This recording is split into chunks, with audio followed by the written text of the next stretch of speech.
Yeah,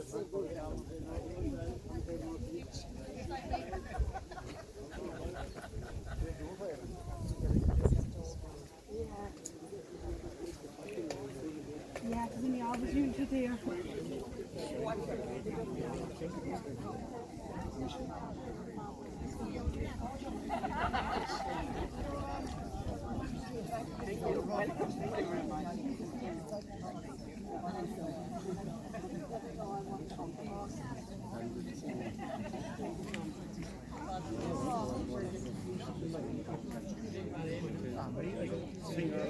Father Amos.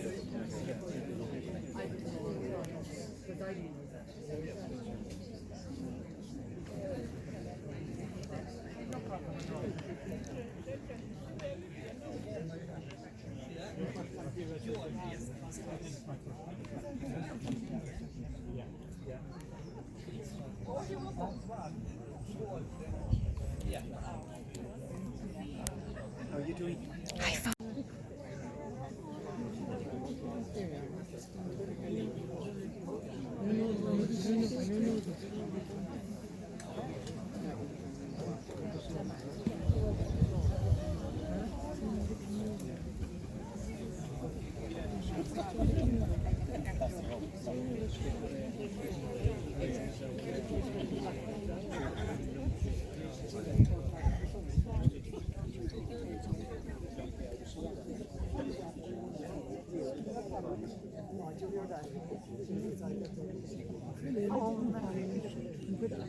If you took a step,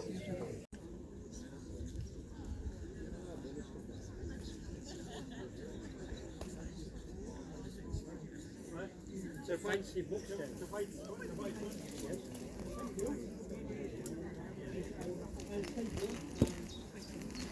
We can remember things. Has gone out in a way during the pandemic a year or two ago. And he saw me, I don't know what I was doing before that. Somebody gave me one of the leaves for me.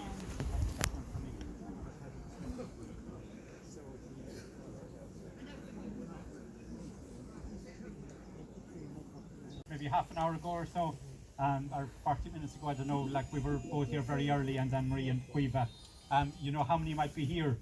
And you probably remember what I was saying. I said maybe 20, 30, would there be even 50? So I thought I was being very optimistic in pushing it up towards 50, but I was thinking 20, 30 maybe. So it's great to see so many people, you know. So, and there's still people arriving.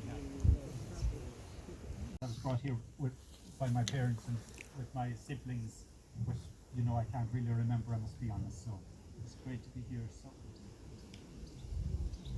I've a few low gluten hosts that will consecrate if anyone would like what we call a gluten-free or a low gluten consecrated host. Now I say we can really more or less begin. We thank the Lord for the very pleasant evening that we have been blessed with thus far, and above all that it's dry. And we're here to honour St Brendan. And a few minutes ago I was kind of welcoming people. I welcome those of you who are joining us now or who have come in the last few minutes. I was saying that it's lovely to have Father Dennis and Father Amos celebrating, and to have such a huge congregation here on this feast of St Brendan here at Wethers well. And we believe that St Brendan was baptised here, and so this is a place of great significance. And again, thank you Richard and Anne-Marie and Cueva for welcoming us here.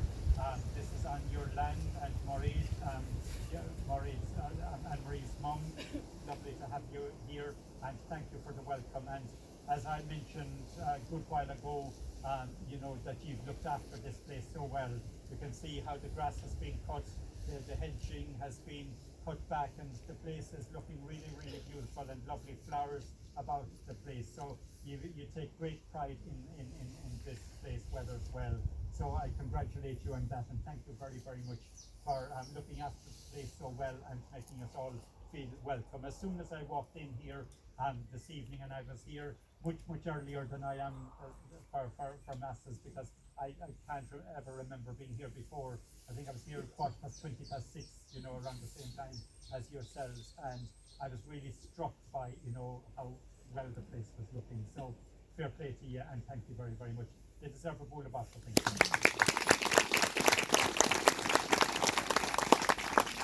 So we're honouring here St Brendan because, as I mentioned, that this is where we believe that he was baptised, and we would believe that that was in 484, the year that he was born.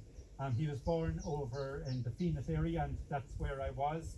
And before I came to this parish in August 2020, I was in Spa Parish and over there, and we took great pride in Brendan over there in the Phoenix area, believing that he was born there. And we believe that he was baptized by St Earth and baptized here. So this is holy ground, very, very special place. And just putting it in context, he would have been born about 23 years or so after St Patrick died or passed away. And so, as I say, he was baptized here. This is also significance with regards to St Ita or Nevida, and I wasn't aware of that, I must be honest, even though I'm from Tralee, I wasn't aware of the connection with St Ita or Nevida with Wethers well. It's believed that she's buried here, and you can see a marker there, St Ita's grave. And Ita is connected with St Brendan, as you're probably aware, in that she was his foster mother, and referred to as the foster mother of the Saints of Ireland, that she fostered a lot of, obviously, children, young people, and she had a huge influence on them, including on St Brendan.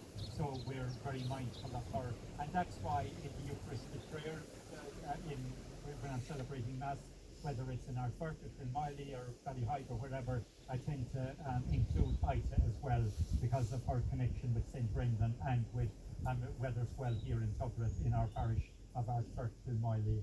And she was from Waterford, and she founded a monastery in Killeedy in County Limerick, Killeeda meaning the Church of Ita. And she wasn't much older than St Brendan really, but she was his foster mother. And Brendan went from there, we believe, up to Clonard, up in the Midlands. It's in the Diocese of Meath, in the parish of Finnegad, and he was educated there by the great St Finian, whom could be associated with South Kerry as well, before establishing the monastery in Clonard.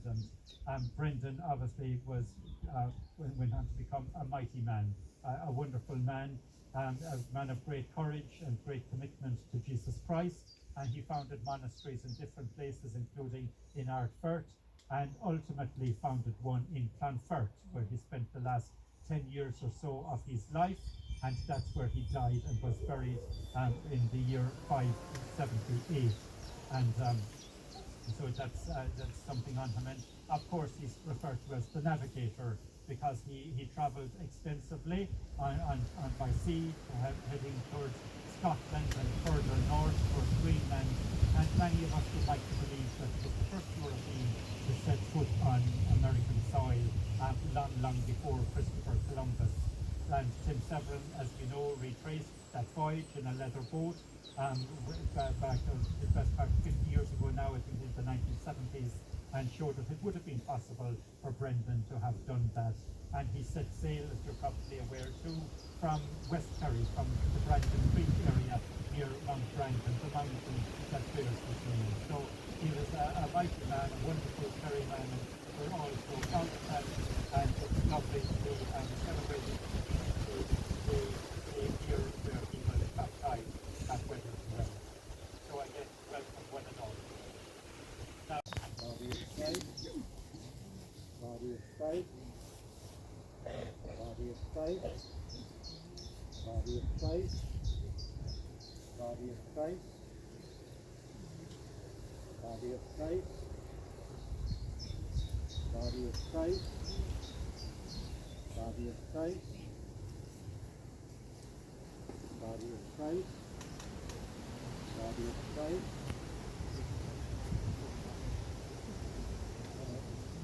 Coming.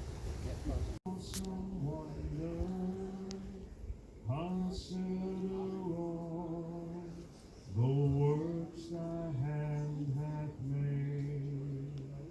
I see the stars, I hear the rolling thunder.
Savior God to thee.